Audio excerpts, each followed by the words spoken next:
नमस्कार, राष्ट्रबोध से मैं पवन केसवानी। शराब घोटाले मामले में कांग्रेस के पुराने मंत्री कवासी लखमा की रिहाई को लेकर कुछ अलग ही चर्चा शुरू हो गई है। दरअसल कवासी लखमा ने जेल से छूटते ही भारतीय जनता पार्टी से जुड़े हुए भारतीय जनता पार्टी के पुराने प्रदेश अध्यक्ष और मौजूदा उप मुख्यमंत्री अरुण साव को बधाई दी। लेकिन उससे पहले समझना होगा कि कांग्रेस की तीन बड़ी हस्तियां जब जेल से एक एक कर बीते एक साल में रिहा हुई तो उनकी रिहाई ज्यादा चर्चा में क्यों रही। यदि मैं पहली रिहाई की बात करूं तो 20 फरवरी 2025 को देवेंद्र यादव वो 6 महीने बाद एसपी कलेक्टर कार्यालय की आगजनी वाले मामले में जेल में थे। दूसरी रिहाई पिछले दिनों हुई थी। छत्तीसगढ़ के पुराने मुख्यमंत्री भूपेश बघेल के इकलौते बेटे चेतन बघेल की रिहाई 3 फरवरी 2026 को हुई थी। वो शराब घोटाले वाले मामले में 6 महीने से ज्यादा जेल में बंद थे। जबकि तीसरी रिहाई 4 फरवरी यानी कल हुई। भूपेश बघेल मंत्रिमंडल के पुराने आबकारी मंत्री कवासी लखमा आबकारी मामलों में ही जेल में थे, शराब घोटाले के आरोपी थे, लेकिन उनके लिए समय कुछ ज्यादा लग गया।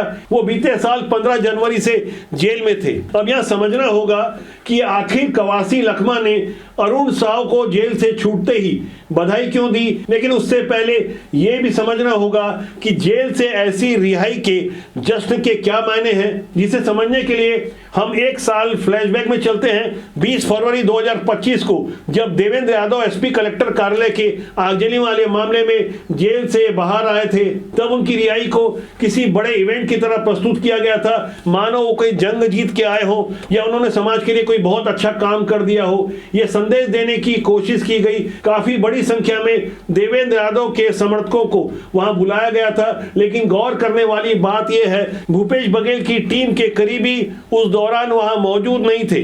कुल मिलाकर ये ताम झाम वाली रैली से देवेंद्र यादव खुद को ये दिखाने की कोशिश कर रहे थे कि सुप्रीम कोर्ट से उन्हें जो जमानत मिली है वो जमानत नहीं है, वास्तव में उनकी जीत है। इसी तरह की गलत धारणा का असर 3 जनवरी 2026 को भी तब देखने को मिला जब भूपेश बघेल के बेटे चेतन बघेल शराब घोटाले वाले मामले में वो भी 6 महीने से ज्यादा जेल में बंद रहने के बाद हाई कोर्ट से जमानत में बाहर आए। लेकिन जब जेल से बाहर आए तो बड़ा प्रश्न यह खड़ा किया गया कि कवासी लखमा तो उनसे भी कहीं पहले से जेल में बंद है, उनकी चिंता नहीं की जा रही है। लेकिन चेतन बघेल उर्फ बिट्टू भैया के लिए जितने बड़े स्तर पर यह रैली का तामझाम किया गया था और नारे लगाए जा रहे थे कि जेल के ताले टूट गए, बिट्टू भैया छूट गए। दरअसल ऐसे नारे तब लगाए जाते हैं जब हम छात्र राजनीति में थे। छात्रों की मांग को लेकर जब कोई छात्र नेता जेल जाता था और छूट के आता था तब इस तरह के नारे लगाए जाते थे। ऐसे नारों से साफ तौर पर संदेश दिया जाता था कि हम समाज की भलाई के लिए संघर्ष कर रहे हैं। लेकिन बदले हुए हालात में जिस तरह से राजनीति में बेशर्मी हावी हो गई है, वहां इस बात से अब कोई फर्क नहीं पड़ता कि लोग क्या कहेंगे। लेकिन चेतन बघेल की रिहाई के बाद ऐसे जुलूस और जश्न पर भारतीय जनता पार्टी की ओर से भी काफी सारी बयानबाजी सामने आई। उसी बयानबाजी का जिक्र करते हुए कवासी लखमा जब जेल से छूटे तब अरुण साव के उन्हीं पुराने बयान का जिक्र कर रहे थे। साल भर से ज्यादा समय तक वो जेल में थे। शराब घोटाले मामले में उनके विरुद्ध आरोप था कि वो लगातार हर महीने 2 करोड़ रुपए लेते थे। कांग्रेस भवन उन्होंने बनाया था इन्हीं पैसों से। इसे लेकर ईडी और ईओडब्ल्यू अलग अलग जांच करती रही। लंबी जांच पड़ताल के बाद 15 जनवरी 2025 को उन्हें हिरासत में लिया गया। तब से वो लगातार गिरफ्त में थे। रिहाई के बाद अब जेल से छूटे तो बताने लगे कि वो अंदर टीवी देखते थे, पेपर पढ़ते थे। बाहर निकलते ही उन्होंने पत्रकारों को क्यों बधाई दी ये समझ से परे था, लेकिन उन्होंने पत्रकारों को बधाई दी और साथ ही बोलते बोलते वो छत्तीसगढ़ के डिप्टी सीएम अरुण साव का नाम भूल गए। लेकिन जब उनका नाम याद दिलाया गया तो कवासी लखमा ने उन्हें भी बधाई दे दी। मैं छत्तीसगढ़ को पत्रकारों लोगों को आप लोग को ही बधाई देता हूँ। इतना देर से तुम लोग यहाँ खड़े हो। मैं एक बात को मैं अंदर रह के देख रहा था टीवी में, मीडिया में, आप लोग के मीडिया में और आप लोग के पत्र पेपर में छत्तीसगढ़ के लोग बहुत अच्छा लोग होते हैं। तुम्हारा वो मुख्यमंत्री क्या सा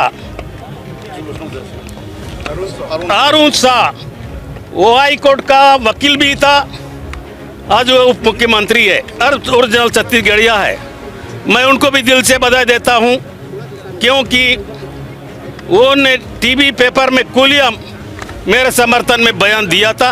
कवासी लखमा ने भाजपा के पूर्व प्रदेश अध्यक्ष और मौजूदा डिप्टी सीएम को बधाई क्यों दी, ये एक स्वाभाविक सा प्रश्न है। दरअसल कवासी लखमा ने ऐसा इसलिए कहा क्योंकि चेतन बघेल की रिहाई के बाद डिप्टी सीएम अरुण साव का एक बयान आया था, वो बयान काफी चर्चा में रहा था। उसी बयान का जिक्र कवासी लखमा कर रहे थे। देखिए, ये उनका अपना निर्णय होगा, मिलना भी चाहिए। बेटे को जमानत मिली है तो निश्चित रूप से जिस निर्दोष आदिवासी को इन्होंने जिस तरह से किया है, उनके साथ अन्याय, ये पूरी छत्तीसगढ़ की जनता ने देखा है। ये डिप्टी सीएम अरुण साव के बयान का एक अंश है। गहराई से समझने वाले अच्छी तरह से समझते हैं कि किस तरह से भूपेश बघेल चेतन बघेल की रिहाई के लिए हर संभव कोशिश कर रहे थे।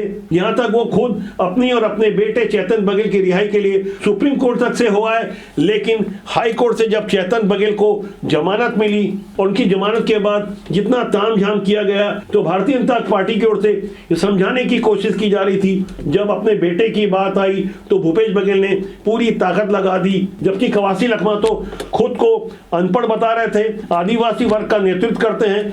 भूपेश बघेल ने उनके कंधे पर रखकर बंदूक चलाई। शराब घोटाला करने के लिए एक अनपढ़ को शराब मामलों का यानी आबकारी मंत्री बनाया और जिस तरह से शराब घोटाले के लिए एक पूरा सिंडिकेट तैयार करवाया, 3200 करोड़ से ज्यादा का वो घोटाला सामने आया। जब ईडी और ईओडब्ल्यू की ओर से गहराई से जांच पड़ताल हुई तो पता चला कि कवासी लखमा से समानांतर गलत शराब नीति चलाने के लिए मंजूरी ली गई थी। कवासी लखमा से हस्ताक्षर करवाए गए थे। उन्हें 2 करोड़ रुपए हर महीने का लालच देकर हजारों करोड़ की लूट की गई और शराब घोटाले के उन्हीं के पैसों से कांग्रेस भवन बनाया गया और शराब घोटाले के पैसे से ही बिट्टू भैया और चेतन बघेल के प्रॉपर्टी और बिल्डर्स के काम में इन्वेस्टमेंट कराया गया। कुल मिलाकर भारतीय जनता पार्टी ये समझाने की कोशिश कर रही थी कि कवासी लखमा जेल में बंद है, लेकिन भूपेश बघेल के बेटे को बाहर करने के लिए हर संभव कोशिश की गई और आखिर कोशिश सफल हुई। इसी भाव में डिप्टी सीएम अरुण साव ने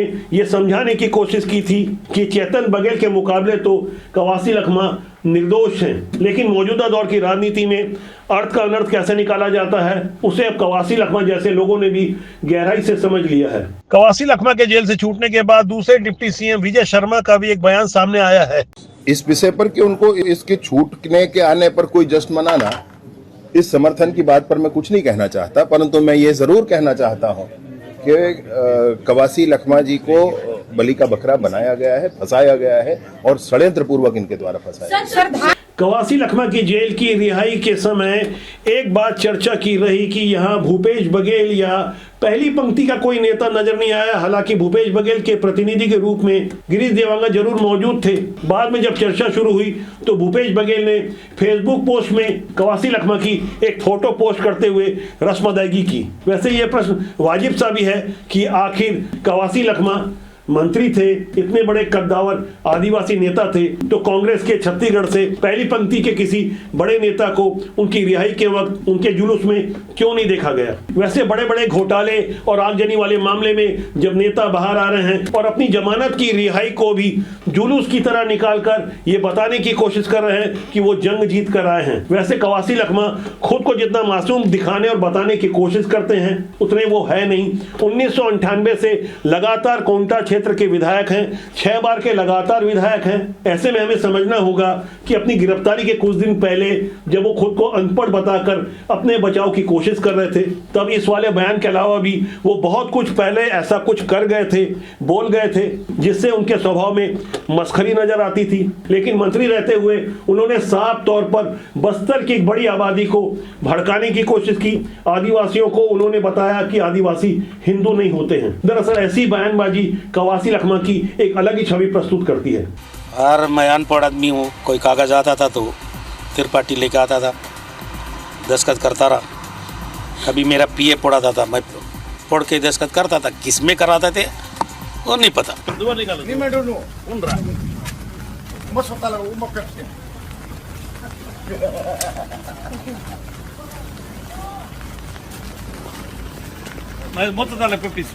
तो कवासी लखमा मंत्री होते हुए कैमरे के सामने बीड़ी पीने का तरीका बता रहे थे। इतना ही नहीं, उन्होंने स्कूली बच्चों को भी ये बता दिया कि यदि नेता बनना है एसपी और कलेक्टर का आपको कॉलर पकड़ना होगा।